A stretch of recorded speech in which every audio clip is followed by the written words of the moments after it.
It's a guy waiting for a date who will never come by. I think we've all been ghosted before. Yeah, no, definitely.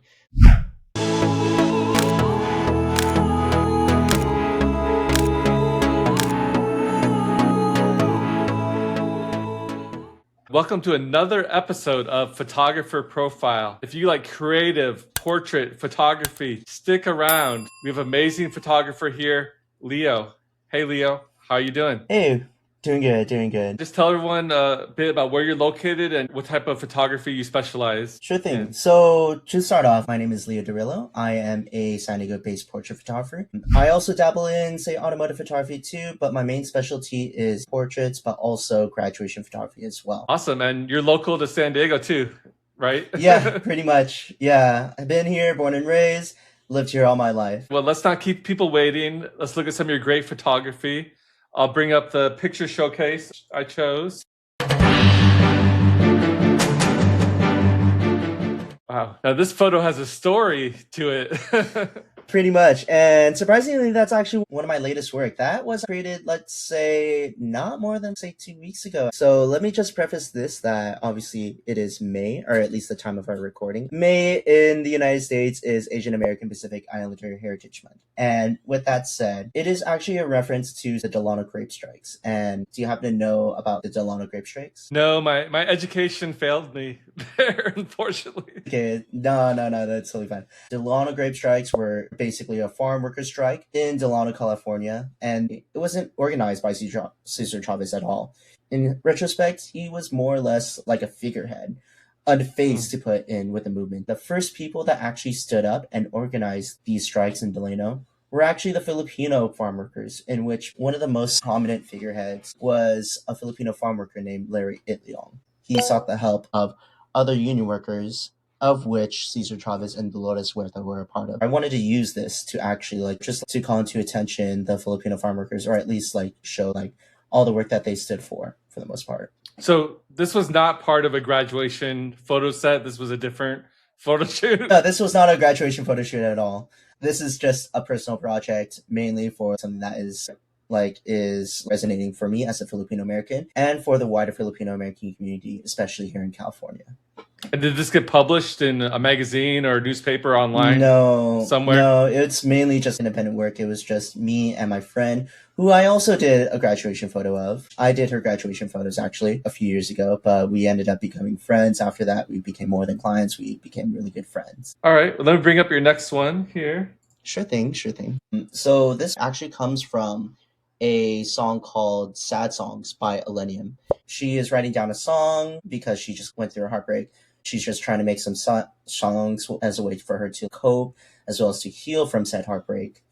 And the main line of captions that best fits this photo is, "But until someday comes, I'll be writing sad songs." And that's the main idea that I had for this photo, or at least for this whole photo shoot too.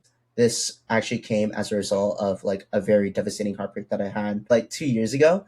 Obviously, that heartbreak was very, very devastating to me. It broke me down as a person, and it had to force me to build myself back up to be a better person from that point forward. This is something that shows more of my vulnerable side, even though I'm not in front of the camera. Did your friends throw those papers in there, or is that Photoshop? Or a lot of the papers, most of my work, were actually on camera.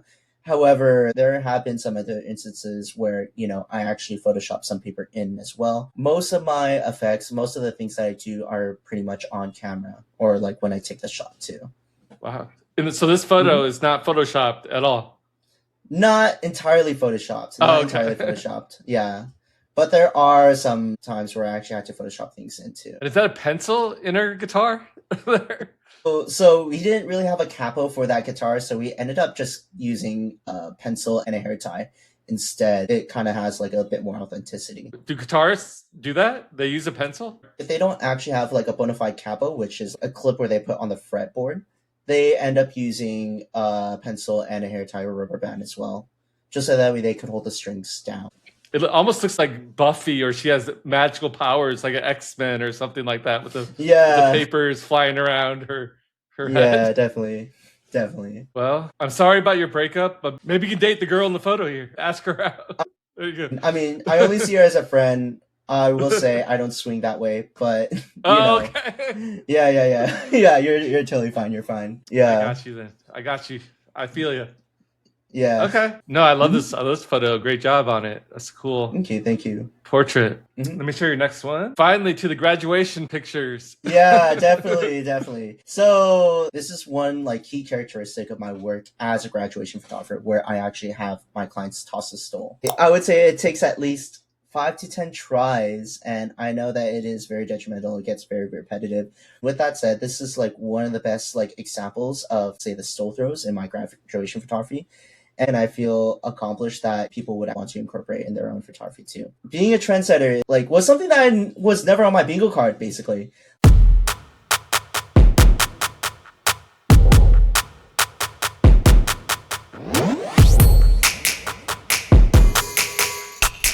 So you got copycats of your photo on Instagram? No, I wouldn't say I got copycats. Sure, they're probably blatantly copying me, but the way that I see it, it's more like, okay, they got inspired to do the same, Oh, okay. They got inspired. I'm so happy that I became a source of inspiration for other people to get into photography in the first place, actually.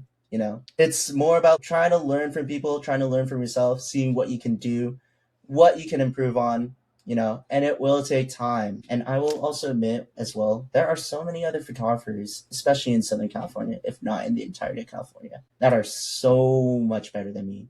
Yeah, I mean, you're pretty good with this photo. You didn't get any of the text on the sign cut off. I mean, that's perfection. And Yeah. I mean, how often could that happen, right? I mean, it's usually 1 in 100, I would say. All my shots are just 1 in 100. Yeah, her hand's not even blocking the text, which is cool too. It also has to come down with composition too. So like I was pretty lucky with that composition. Well, great job. Let's take a look at your next Thank you. one. I think this one's gonna give me nightmares Oh, yes. Oh, yes. So the caption that I used for this post was instructions unclear. Obviously, it is a seance. That backfired. She ends up getting possessed. You can see the demon behind her as well. And one other key thing that a lot of people might overlook is that small boo-boo on the bottom left corner of the rug, actually. A lot of my photos are actually references. They're just not there to look good. For this particular shoot, it was obviously a Halloween themed shoot. The incorporation of the Labubu was actually a reference to a South Park episode where a lot of kids were buying a lot of Labubus, but for more nefarious intentions too. That Oh my being, gosh. satanic, being satanic rituals and all that stuff.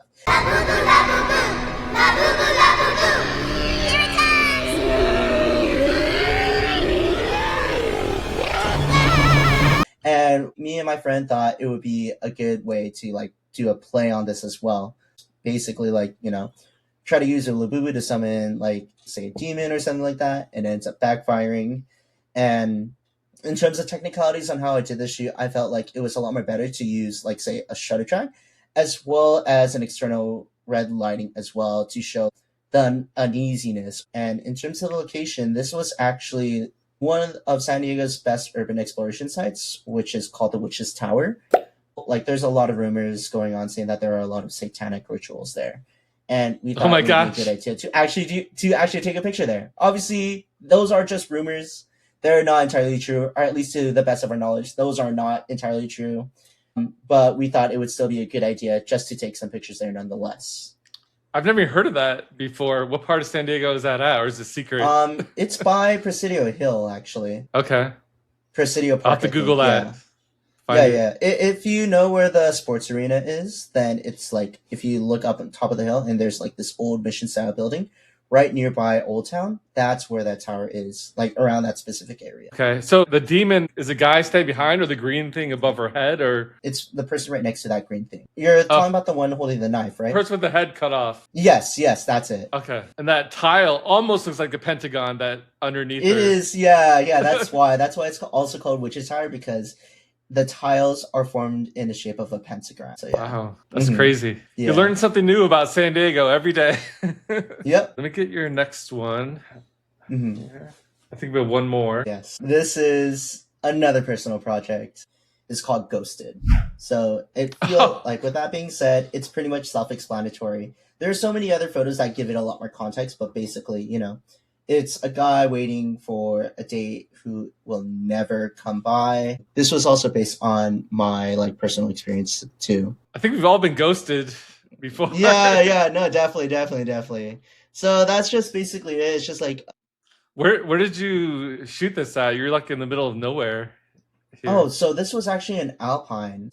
My sister, who is also a costume designer, and her boyfriend, who is a film director, they gave me some tips on where to shoot around this area for my own personal project. If you could redo this photo, would you do anything differently, do you think? I would say that, it would be for my subject, or my friend actually, to constantly look at his phone, just waiting anxiously on when this guy is going to come. And then next thing you know, he sees that he gets left on red. What about converting it in Photoshop to apocalyptic black and white type scene where it's he's literally been ghosted for years and years and years? I don't know. That would be actually a really good idea. I mean, that would have been nice, but I feel like that would be overdoing it, honestly. Even though that resonates with me a lot, it is something that a lot of people could reflect on and could see themselves in that particular situation too. All right. Well, ready for some rapid fire questions before we wrap this thing up? Here we go. Number 1, dream shot. Your dream shot before you die. Oh my gosh. I feel like I don't really have a dream shot per se. One of the locations that I would want to shoot or even travel to would either be in Sweden, the Faroe Islands, or even Europe again. That's probably one of the biggest places that I would want to go to. Something a bit more wilderness, something a bit more out of the beaten path, or even say something with nature too. Especially since most of my work deals with a lot of urban stuff too. But yeah, that's just basically it. Mm-hmm. Any craziness that's happened in your photo shoots? Interactions with the public or your models, or anything interesting happened during your photo shoots that you can think of? Oh, numerous. Oh my gosh. One of the most recent awkward interactions that I had actually was one of the grad shoots that I had up in UCLA. So I was taking some group pictures, and then this guy came up and was like, "Hey, hold this pineapple." And we just looked at each other, we looked at them, and he was like, "Go on, take it." I'm just like, okay, sure. I mean, that was a more awkward situation. I think another one was I was doing another group at San Diego State, and then this guy was doing some kind of short form content, and then he bumped into me and he tried to talk to the clients that I was working with, and he was like, "Hey guys, we're in San Diego State right now. I'm going to do this backflip, and then I'm going to go and try to ask for this girl's number." Fails doing the backflip, still asks for the girl's number, and the client said, no, I'm good. That was the most awkward one, and I was like, okay, that's kind of weird. Let's go and move on at this point. But yeah, those are a few awkward interactions. Obviously, there are worse horror stories, but those are the ones I could think of at the moment. All right. Any final thoughts, advice for people just getting into photography? Anything to wrap it up here? I will say, as I said before, you will suck. I've sucked before. I'm going to say that. Okay. But as long as you keep on working on your craft, you will get better. As long as you find the right people to do your craft with, you will do better. Very cliche for me to say, but that's how I've been able to improve. I've been able to find like-minded people, and I've had people that I could confide in, whether they are creatives themselves or not. They are the ones that make it fun, and in turn helps me improve, not only as a creative, not only as a photographer, but as an individual too. And I am forever thankful for them to have them be a part of my journey, as well as the support that I have for the thousands of followers that follow me on my social media too. Oh, speaking of social media, what is your social media, your Instagram? Right. Or how do you prefer to be contacted? Right. So my social media is lwd.nef. That's my portrait page. My automotive Instagram is go.kimson, go Kimson. And if you wanted to follow my personal for whatever reason, it is Leo Dirilo, LEOO.DERULO. Well, I appreciate you taking the time to come on the podcast. I love the creativity and the stories behind it. It's cool to meet another San Diego photographer. There's a lot of talent around here. No, the honor's all mine, honestly. It's truly been an honor. Well, have a good night. If you don't mind just sticking around here for a second, make sure everything gets uploaded. Appreciate you Yeah. coming Yeah, on. of course, of course. All right.